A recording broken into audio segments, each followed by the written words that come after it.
mahitabo nga magsuroy-suroy paangkag sa tao.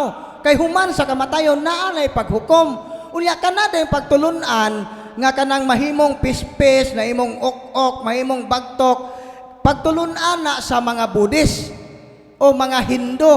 Kaysa pagtulunan ko sa reincarnation, ug dautan kuno kag binuhatan, mo reincarnate kuno ka, mahimo kang ok-ok, mahimo kang baboy, mahimo kang bakukang. Mao na sa pagtulunan sa reincarnation. Unya og buutan kuno ka nga pagkatao, tarong ka nga pagkatao, mo reincarnate kuno ka, ang imong kag musod og laing lawas, mahimo kang prime minister, mahimo kang dato kay buutan kuno. So kanang naay pispes, kana nga pagtulunan na-adapt na gikan sa mga Hindu ug Buddhist, dili na pagtulunan Katoliko. Apil gihapon na sa tuo-tuo. Mao na ito ba? Okay, dugang pangutana Brad, matod pa diyan dinhi yang ngayon sa confirmation. Brad, sayop ba kung wala nga kamot ang gamiton pagpanguros? Sayop pa kuno kung wala. Kung napiang ang imong tuong kamot, unay diferensya imong tuong kamot, do naarapot po'y rason ngano nga wa ang imong gamiton. Pero kung waya mo kay rason ang imo nagagama kag imong kaugalingong pagtulunan, basig di ka Katoliko. Kay ang pagtulunan sa Katoliko, tuo man gyud atong gamiton sa pagpanguros, gawas kung naay diferensya ang maong kamot. So mao na itubag sa pangutana. Okay, so tuo gid ha. Dugang pangutana Brad, sala ba ang mag-practice og positive affirmation using I am? Example Brad, I am wealthy, I am enough, I am important. Sayop pa ko ng pag-ingon nga I am. So dili na sayop gyud nga mohimo ka mga positive nga pagtan-aw sa imong kaugalingon nga angayan ko, kaya ni nako, dili na siya maayo, pero naay limit. Kung dili na nimo isalig sa Ginoo, mahugpo ka nag-egocentric. No, dapat ngog I am worthy, nganong worthy ko kay naa ka Lord. Iyan na aron kumpleto ba? Kay uwing ko kag kaya rin nako, muabot man gud na sa punto nga ikaw ang Dios sa imong kaugalingon. Dili siya dautan, depende sa sitwasyon. Unya magbantay ta kining gitawag og kay posible po na siya nga mulid na siya sa pagtulunan nga law of attraction. Unsa man ang law of attraction? Kung maghuna-huna kuno kanunay og positive, ma-attract ang positive. Mao na og maghuna-huna ka kanunay kwarta, moabot nimo ang kwarta. Kung maghuna-huna ka kanunay kuno og negative nga mamatay imong kontra, mamatay kuno na, mo na bantayan nato sa law of attraction kay di na tinuod. Pero katong giingon nga imong gitagaan ang imong kaugalingon og bili nga angayan ko kanang kaya ni nako, positive ang imong pagtan-aw, dugangi na siya, kaya ni nako kay naa ang Ginoo. Kay kung di nimo i-appeal ang Ginoo sa pagpractice ana, makasa ka nag-idolatre, kay gitun-an nimo imong kaugalingon nga mubarog ka nga kaya na nimo nga way Ginoohay. Mao na itubag. Okay, dugang pangutana Brad. Maklaro ba Brad? Ulan ra, maklaro ba? Okay, dugang pangutana, matud pa niya. Tanong lang po, totoo ba na kung ginikip nimo ang broken statue of Saint of Jesus or Mary, pwede ba pumasok ang demon sa broken statue? Kung nabuak kuno ang imahen, pwede ba kuno mo sulod ang demonyo sa nabuak nga imahen?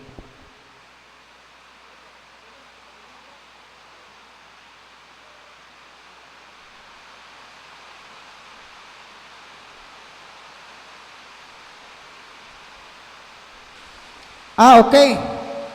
Lugos man ko kadungog sa question. Ang pangutana, pwede ba masudlan og demonyo ang mga nabuak na nga mga imahen o rebulto? Pwede ba na siyang ma-infested? Ang tubag, yes, pwede. Pwede na siyang ma-infested kining mga imahen. Bisan gani ugwa mabuak, pwede siyang ma-infested kung di nato gamiton sa devotion. Mao nga kanang mga larawan sa santos nga naa sa inyong balay, ug naamoy altar, pag-ampo gyud mo. Kay kung inyo ra nang himuong decoration, naa nay posibilidad nga ma-infested, kay ma-desecrate man siya. Nganong ma-desecrate man? Tungod kay wa nimo siya buhata sa iyang tinuod nga katuyuan, sa iyang tinuod nga purpose. So bisag mabuak man na or dili, pwede nang ma-infested kung dili siya gamiton subay sa pagtulunang Katoliko.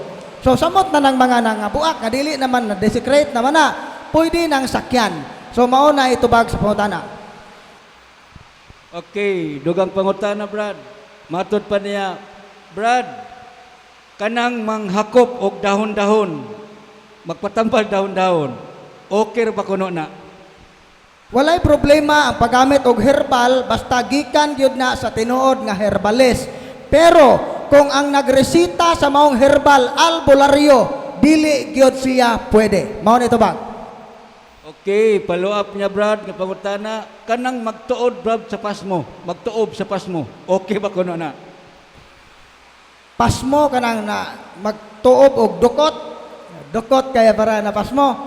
So actually kanang tuob dili gyud na siya dautan, for example kanang giubo ka or gisipon, gatuob ka gapabukal ka og init nga tubig, butangan nimo kalabo o asin nya imong gilanghap nya nagbukot ka og kanang naay habol kay para maalisgaw nimo tong kwab. Nana siya scientific explanation, pwede na siya. Pero kung ang tuob gani nga ang albularyo mo ay gasugo nimo na mo na ibuhaton, kana nga concept gikan sa albularyo, dili tong ordinaryo ra nga tuob. Actually wala man gyoy kanang scientific explanation nga kung mapasmo ka tambal ang tuob.